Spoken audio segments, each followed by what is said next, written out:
What's going on, everybody? Josh Engleman here for Stokastic.com, back again with the NBA DFS contenders on DraftKings for Friday, November 18th. Now be sure to hit that like button, subscribe to the channel, and hit the notification bell so you know when everything goes live. Follow me on Twitter at Josh Engleman. Let me know in the comments section who your favorite plays are. And then please go sign up at BetMGM. They're the presenting sponsor of this show. There's a link in the description. You need to be in a legal betting state. You got to be new to BetMGM, but you can get yourself a $1,000 risk-free bet and 2 free months of Stokastic Plus Platinum by taking advantage of this offer. So if you're eligible and you're interested, don't wait any longer, because when this goes away, you're going to kick yourself. Go get it right now. Bottom of the top 10, Jalen Green, Bruce Brown, Sadiq Bey, Dylan Brooks, and Cam Reddish on the outside looking in. Who will be my favorites? My top 5 plays for today. It's time to find out. In first at number 5, we've got Jaden Ivy, and I think that I am significantly higher on Jaden Ivy than the rest of the industry, but we shall see. Shooting guard eligible, 6,400, projected for 40. The goal is 42. He's in the optimal lineup 16% of the time. So Jaden Ivy is just a completely different player when no Cade Cunningham on the floor. He's dominating the ball. I gave him 33 minutes. He could play more. He played 37 yesterday. I've got him as a 1.1 fantasy point per minute guy in this spot. It's a pace-up matchup against the Lakers. They are underdogs, but it's not like the Lakers are any good. 28% usage for Ivy. I think that's a low estimate. He's shown 30% usage when Cade has been off the floor. I see no reason that changes, but I'm trying to be pessimistic. And even when I'm pessimistic, 22 points, 5.5 rebounds, 6 assists, and a stock and a half. This guy is massively underpriced for Cade Cunningham not being here. I think he's a no-brainer option today with a massive ceiling. Again, I have him projected almost to his GPP goal. He is so easy to get to. The only problem is he doesn't have an MPE. It's just shooting guard, so he only fits in a little bit. But for right now, the way that I'm looking at this, if we're assuming Jaden Ivy continues to be a 28% usage plus guy, you got to play that guy a lot at 6,400 on a day where he can play 33 minutes plus. Next up at number 4, we've got Bones Highland, point guard, shooting guard eligible, 5K, projected for 33. The goal is 35, optimal lineup 16% of the time. This could go a couple different directions, but he feels pretty safe. There's just an uber ceiling for Highland as well. I don't think he starts, but he could. I assume he comes off the bench, but still plays a lot of minutes because we have no Jamal Murray, no Nikola Jokic. Bones Highland gets a ton of usage when those guys do play. Now, he doesn't play alongside of them all that frequently. I mean, he does, but like not a ton. Now, he gets carte blanche to do whatever he wants. I gave him 28 minutes, but there is upside in that number. 28% usage for Bones Highland, a 1.2 fantasy point per minute guy in this spot.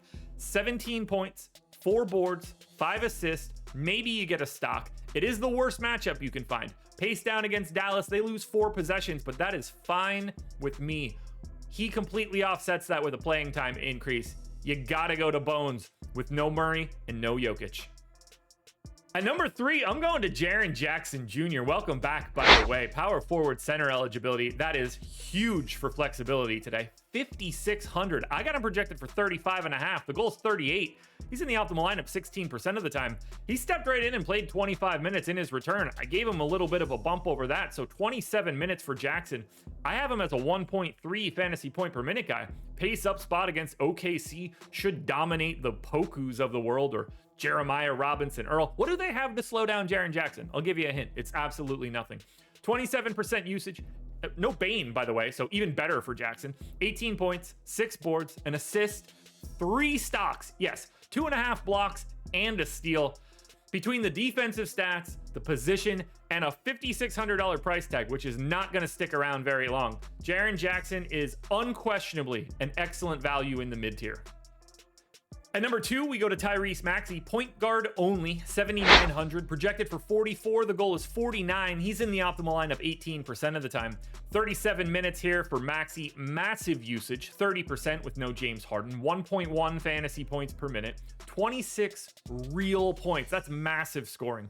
5.7 assists, almost 4 rebounds. If Tyrese Maxiell's getting almost 4 blocks, you're going to need him today. Maybe you get a little over a stock. It's pace neutral against Milwaukee, but ultra competitive, so you expect Maxey to be out there for every real minute and potentially more. This guy can play upwards of 40 today. It's just a no-brainer to me.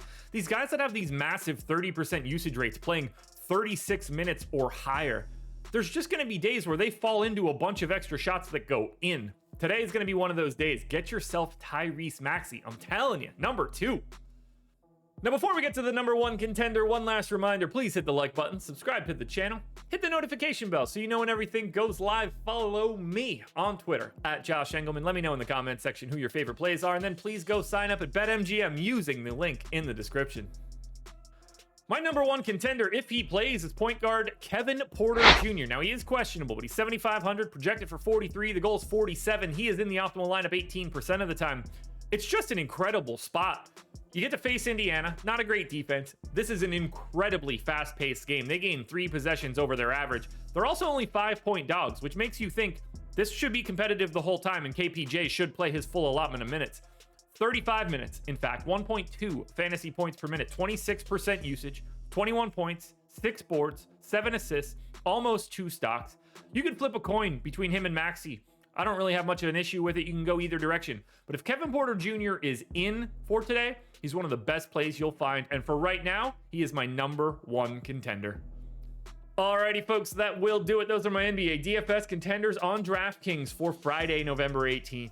FanDuel versions around here somewhere. Check it out. Good luck tonight, everybody. Win some money. Back again Sunday morning for another edition of the Contenders.